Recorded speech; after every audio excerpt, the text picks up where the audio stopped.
A small group of protesters gathered outside the US embassy in Kyiv. Their message was clear: no war with Russia. But despite a week of frenzied diplomacy, there's no sign yet of a military climb down. More US troops are being deployed to southeastern Poland, bringing the total to over 6,000. The United States has also begun moving its forces from Germany to Romania. Around 1,000 NATO troops are expected to follow in the coming days. Denmark has also announced it is enhancing its military preparedness, deploying fighter jets to the Baltic Sea. But NATO's reaction in response to the more than 100,000 Russian troops amassed near Ukraine's borders are not viewed as a direct defense of Ukraine. Now, in terms of numbers, this is meant to be a symbolic show of resolve that the NATO is united and it will defend its members if attacked. For Ukraine, we've provided arms and training, but we're not providing any direct forces. Nobody is. Further consignments of British weapons have arrived in Ukraine. Britain has said it only intends them to be used in self-defense. Speaking in Berlin on Wednesday, German Chancellor Olaf Scholz said a dual approach was needed, adding, while all diplomatic channels must be pursued, allies must be prepared to act if Russian forces cross these borders and enter Ukraine. My first guest knows firsthand about the realities on the ground in eastern Ukraine. From 2014 to 2018, Alexander Hug was the principal deputy chief monitor of the Organization for Security and Cooperation in Europe's Special Monitoring Mission to Ukraine. Mr. Hug joins me tonight from The Hague. It's good to have you on the program, Mr. Hug. You know, in the past few months, we have heard nonstop about the buildup of Russian troops along the border with Ukraine. There has been less focus on the ongoing conflict in the Donbas region of eastern Ukraine. And I say ongoing because the fighting there, it has not really stopped, has it? Good evening, and thank you for having me. Indeed, the reports of the OSCE Special Monitoring Mission suggest that the fighting in eastern Ukraine at that almost 500-kilometer long contact line separating government from non-government controlled area continues. However, the number of violations recorded by that mission are now far lower than at the beginning of the conflict, currently on a 7-day average between 200 to 300 measured, with the last peak just having been before Christmas last year. But indeed, there is almost every day violations recorded, people still getting injured and killed. More damage to infrastructure is being recorded, and the fighting forces on both sides are far too close that a situation could evolve that would then enable a ceasefire to become sustainable. Well, Mr. Hug, how important is it, in your opinion, for Ukraine to receive weapons from the U.S. and the UK, for example, when it comes to dealing with the separatists in eastern Ukraine? The Ukrainian forces have learned and demonstrated over the years that they are capable of defending the line that they are now holding for quite a while. Looking at this very long front line stretching from the Azov Sea up north, then eastwards towards the border with the Russian Federation, is held and defended by the defense forces of Ukraine. Additional weaponry will help them to keep on that defense line, and the Ukrainian forces have proven over the past years that they are capable of holding that line. I'm sure you're aware that Germany is not sending weapons to Ukraine, and one reason that has been offered here in Berlin is that weapons would be a drop in the bucket. They would make no difference in the ability of Ukraine to fight Russia's mighty military. I mean, in terms of numbers and strength, is that a valid argument? Would more weapons actually do more harm than good in Ukraine? I would argue that weapon delivery alone will not address the complex situation entirely.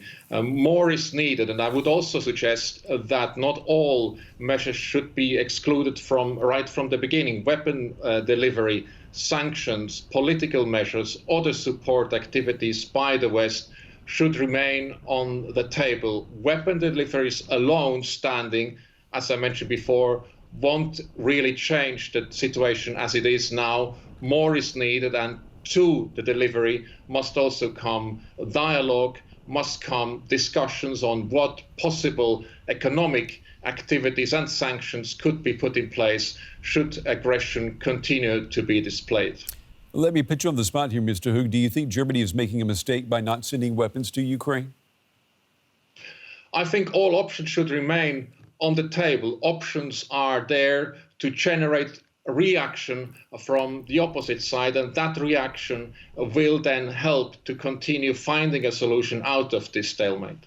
You know, this week, French President Emmanuel Macron, he met with Russian President Putin.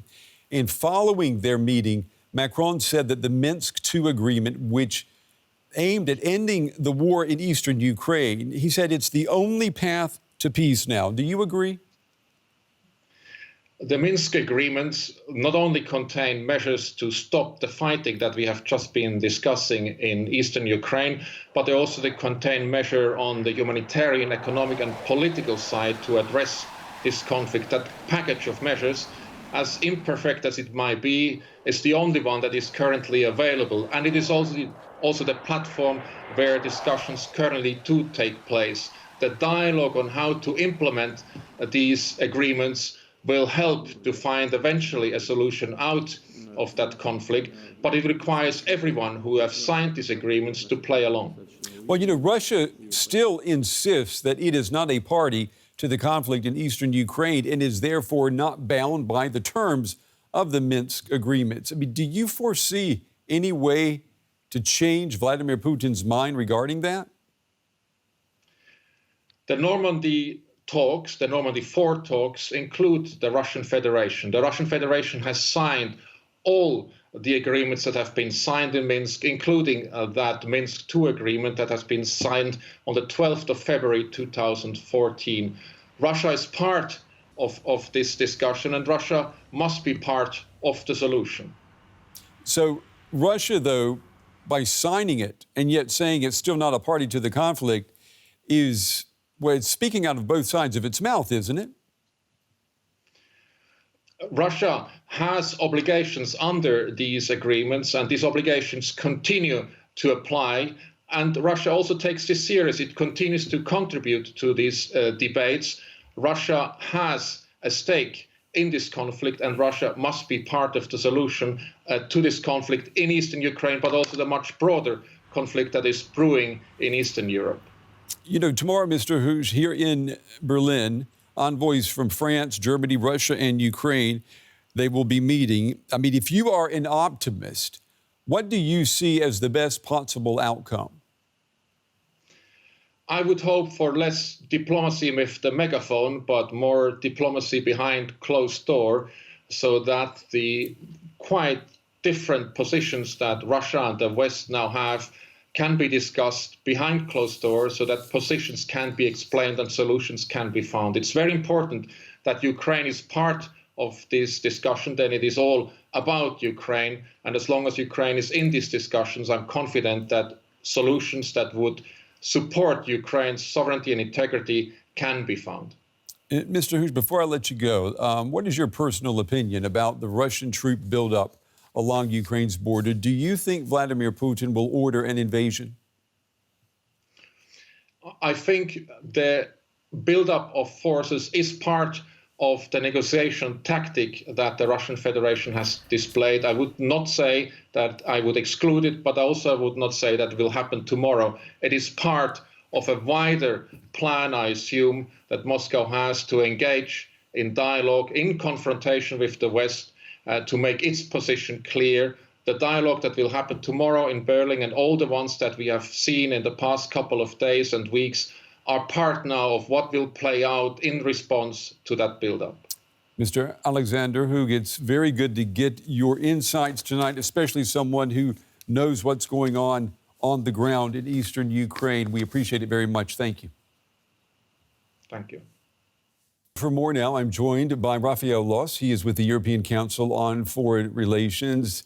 Mr. Loss, it's good to see you again. So what do we got going on here? NATO and Russian forces are holding war games as political leaders are doing all types of diplomacy, trying to find a diplomatic breakthrough, but they haven't. Do you see these war games as being some type of strategic, saber rattling?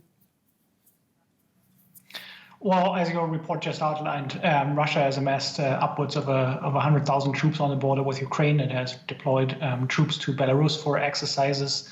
NATO reports that these are the largest deployments to Belarus since the end of the Cold War.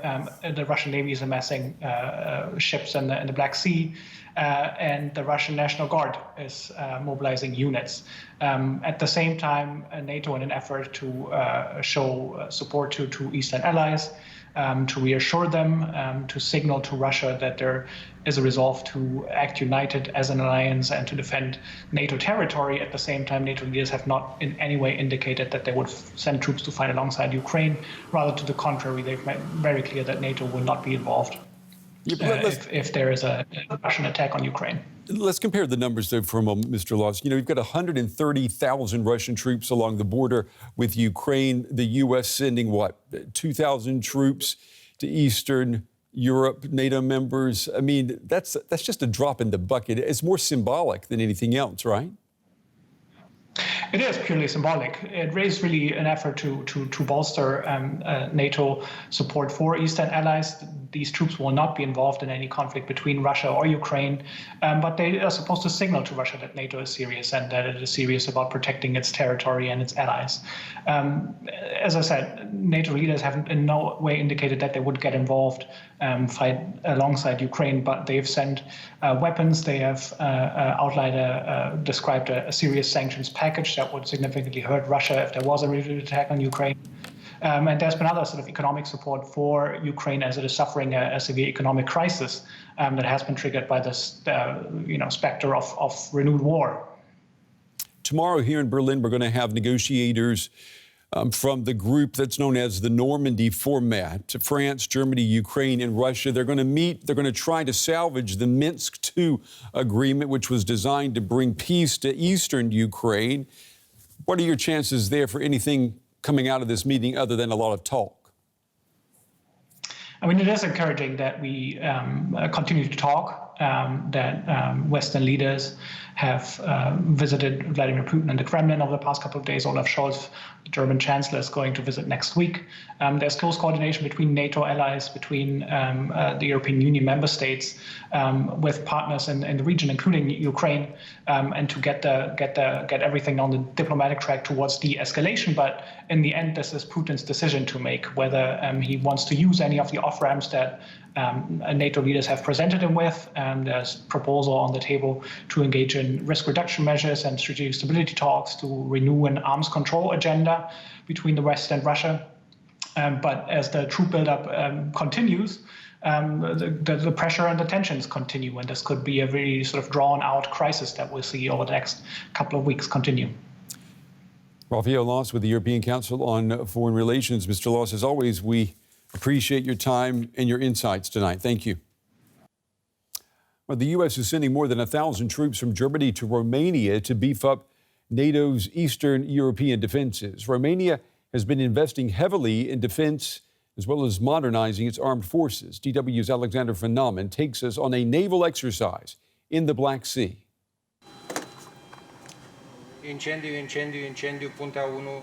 A military drill on board a Romanian warship. The simulated scenario, the Regel Ferdinand frigate has been hit by a missile. The crew's job is to save lives and to put out the fire. The ship has just been through a maintenance period. The commanding officer, Captain George Victor Dura, tells me that it's now crucial for the crew to get back in shape for future operations, including joint NATO exercises. For us, it is an opportunity to train together, to show that we are capable of operating together, and at the same time to show Romanians that we're a security provider in the Black Sea region. Since becoming a NATO member, Romania has increased its defense spending to just over 2% of the GDP, investing in the modernization of its forces, an investment deemed necessary given security challenges in the region. Since the illegal annexation of Crimea in 2014, the Black Sea has become a flashpoint in tensions between Moscow and the West. Russia has significantly increased its military presence and the size of its Black Sea fleet, headquartered at Sevastopol, a port that's less than 400 kilometers from here. The sailors here say they are not afraid of a Russian aggression. Still, the government has been calling on NATO to boost its military presence in the region. Crimea's annexation was a real shock to Romanians because it literally happened on their doorstep, says Armand Goshu, a Russia expert in Bucharest. If Russia fires a rocket from Crimea, it will arrive in Bucharest in 10 minutes. The biggest shock, however, was not only the fact that Russia annexed Crimea, but the fact that the West did not respond. On the streets in Bucharest, the mood seems to favor hosting additional NATO forces in the country. It's a good thing. It can only have a positive influence, and we're safer. Yes, considering that we are strategically positioned between the East and the West. We have the Black Sea as well. I think it's a bad thing. Romania is not under threat under any circumstances. NATO has already stationed up to 4,000 troops in Romania. 900 of them are US service members. With additional forces on their way, the Americans are doubling the number of soldiers here. But many among Romania's political elite would like to see an even larger NATO contingent in the country, resembling those already in place in the Baltic states and Poland. Senator Titus Colazean says he believes strengthening NATO's posture here would benefit all allies. There is a need to deter the Russian enthusiasm in military terms and to consolidate the eastern flank of NATO. That means also a much stronger military presence of the allies on the Romanian territory. On board the Regel Ferdinand, the crew is gearing up for new missions. We don't talk politics, they say. We're here to do our job, whatever it takes.